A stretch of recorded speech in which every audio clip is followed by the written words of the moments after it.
और महाराज वृंदा अग्नि में प्रविष्ट हो गई, शरीर धू धू करके जल गया। वृंदा की चिता के पास बैठ करके विष्णु भगवान तो रोने लगे, हाय वृंदा कहाँ गई। वृंदा से अतिशय लगाव हो गया।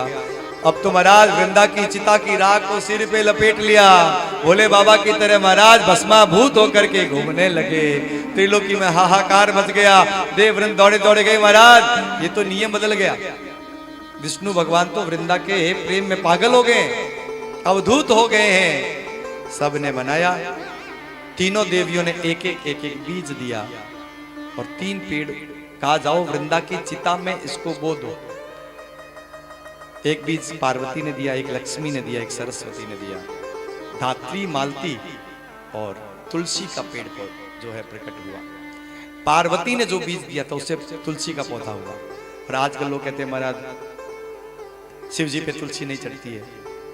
अरे पार्वती ने दिया है महाराज, और शिव जी की अतिशय प्रिय है, इसलिए तुलसी भी चढ़ती है और मंजरी भी चढ़ती है। बोलो राधे राधे। अब जो पढ़ते नहीं है ना महाराज, वो इधर उधर का लाके प्रमाण दे देते हैं। शिव पुराण में, शिव महापुराण में ये बात बताई है, पार्वती जी ने जो बीज दिया था उस बीज से जब चिता में जाके बो दिया तो वहां उससे तुलसी प्रकट हुई है महाराज। और वृंदा ने कहा इस तुलसी के औषधीय गुण ही मेरी पति, मेरा जो पवित्रता है उसका प्रतीक है।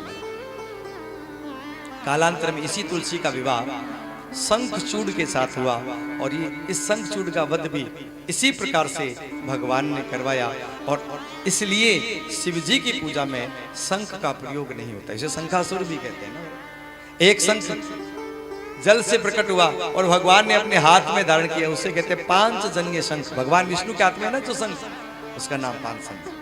तो शंखचूड़ की कथा भी सुनाई। ये शंखचूड़ पूर्व जन्म का शापित था। एक बार गोलोक में और राधा रानी में, गोलोक में राधा रानी और सुदामा में आपस में कलह हो गई और एक दूसरे को श्राप दे दिया महाराज, जा तू पत्थर हो जा। राधा रानी को भी महाराज श्राप दे दिया, जा तू पत्थर की हो जा।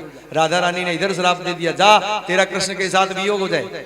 राधा रानी को श्राप मिला, राधा रानी ने सुदामा को श्राप दिया, जा तू असुर हो जा। सुदामा ने राधा रानी को श्राप दे दिया, जाओ तुम्हारा कृष्ण से 100 वर्षों तक वियोग हो जाए। वही राधा जो है वह तुलसी वृंदावन करके आई, और ये सुदामा जो है वो महाराज शंखचूड़ बन करके आए हैं। पत्थर हो जा महाराज साहब दिए है ना, लेकिन महाराज पत्थर होना भी कोई सामान्य बात नहीं है। पत्थर बनो तो वो पत्थर बनो जो राम जी ने महाराज सेतु बंधन कर दिया। आइए इसी चरित्र के साथ हमने शंखचूड़ के उद्धार की कथा को सुना।